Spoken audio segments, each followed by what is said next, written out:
Tem gente que diz que fugir do medo é normal. Eu digo que é caro. Cada vez que você silencia o que você quer dizer, o que precisa ser dito, cada vez que você engole o desconforto ou finge que está tudo bem, você vai pagando esse preço. E não é com dinheiro, não é monetizar isso, mas é com insônia, com ansiedade, com autoabandono. Fugir até parece mais fácil para a sobrevivência, mas custa a sua liberdade. E pior do que enfrentar o medo é se acostumar com ele.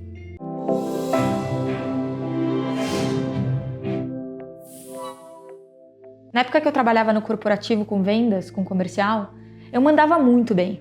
Eu ganhava bem, eu era elogiada, todo mundo acreditava nesse meu talento, mas todos os dias antes de eu entrar na empresa, subir no escritório, eu parava na garagem com um nó na garganta e eu sabia que tinha uma conversa que eu precisava ter com o meu supervisor direto, com o meu chefe. Mas eu fui postergando aquilo, eu fui fugindo, fui procrastinando aquela situação. Uma decisão que eu precisava tomar, que apesar de eu fazer aquilo tão bem, eu não gostava de fazer o que eu estava fazendo. E aquilo me tirava o sono. E eu continuava porque eu achava que não tinha jeito, que era meu valor na empresa, que precisava fazer. E aí eu não dava uma chance de repensarem também a minha jornada na empresa e os caminhos que eu poderia ter em meu plano de carreira. No final do dia, não era o outro que me machucava, era eu mesma. Toda vez que eu me calava para não causar uma situação, um conflito, o que quer que fosse, e aí isso interferia no meu corpo, nos sintomas de fuga emocional. O que acontece nessa hora? O corpo ele entra em alerta, a insônia ela vem disfarçada de preocupação. A gente fica com uma fadiga emocional, até física. Acontecem microtraições a nós mesmos. E qual que é a ciência por trás do medo? Gente, somos seres emocionais. O medo ele não bate na porta e pede para entrar, ele só vem, é involuntário. É o pelinho se arrepiando, o coração acelerando, a mão suando. A amígdala cerebral que fica no nosso límbico é a sentinela do medo. Então ela não distingue tigre, predador de WhatsApp não respondido. Ela só reage, perigo, perigo, perigo, você precisa reagir. E quando você evita, o cérebro aprende o quê? Fugir igual a sobreviver. O problema é que sobreviver não é viver. Você entendeu? Sobreviver não é viver. E tem alguns pontos neurocientíficos essenciais para a gente discutir aqui. 1. Circuito de evitação se fortalece com repetição.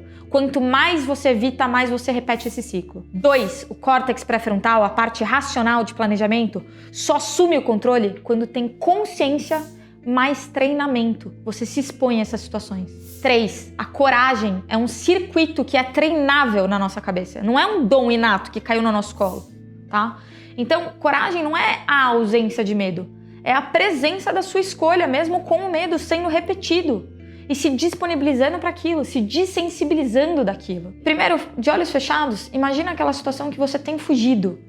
Aquela que você se esquiva, que você sorri com tensão, muda de assunto, tá pensando deixa pra lá. Fecha o olho de verdade. Imagina essa situação, qual que é, com quem que você tá, como o seu corpo reage, como que tá a sua postura, teu coração acelerado. Se coloca nessa situação. Sabe que o cérebro ele não consegue diferenciar o que a gente imagina do que a gente vive. Então você está ativando um circuito como se fosse real. Bom, agora faz outra situação. Aquela situação onde você consegue respirar fundo e dizer para você mesmo, isso não me faz bem, isso não dá.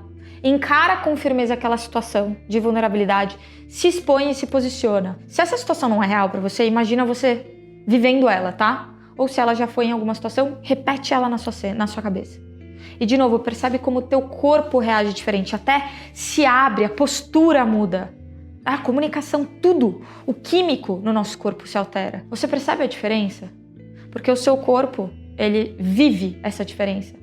Seu cérebro viu todas essas cenas agora que você se propôs a imaginar se você fez comigo. E é assim que você começa a ensinar ele, o seu cérebro, que ele pode escolher diferente, que ele não vai morrer, que não é um tigre do lado de fora. Hoje, então, só por hoje, você vai treinar um não confortável, tá bom? Esse fica o desafio. Pode ser no espelho, no WhatsApp, uma conversa que você tem evitado. Pode ser até mental, se você ainda não estiver pronto para interagir com alguém. Mas diga, isso não tá me fazendo bem e eu não posso agora. Eu não consigo me predispor agora, o que quer que seja. Tem uma explicação neurocientífica super legal por trás e simples. Quando você faz isso, você está ressignificando esse alarme de disparo de medo que eu falei antes da amígdala cerebral. Então, você está ensinando o seu sistema nervoso a não colapsar com a verdade que você está sentindo. E você está sendo mais autêntico consigo mesmo.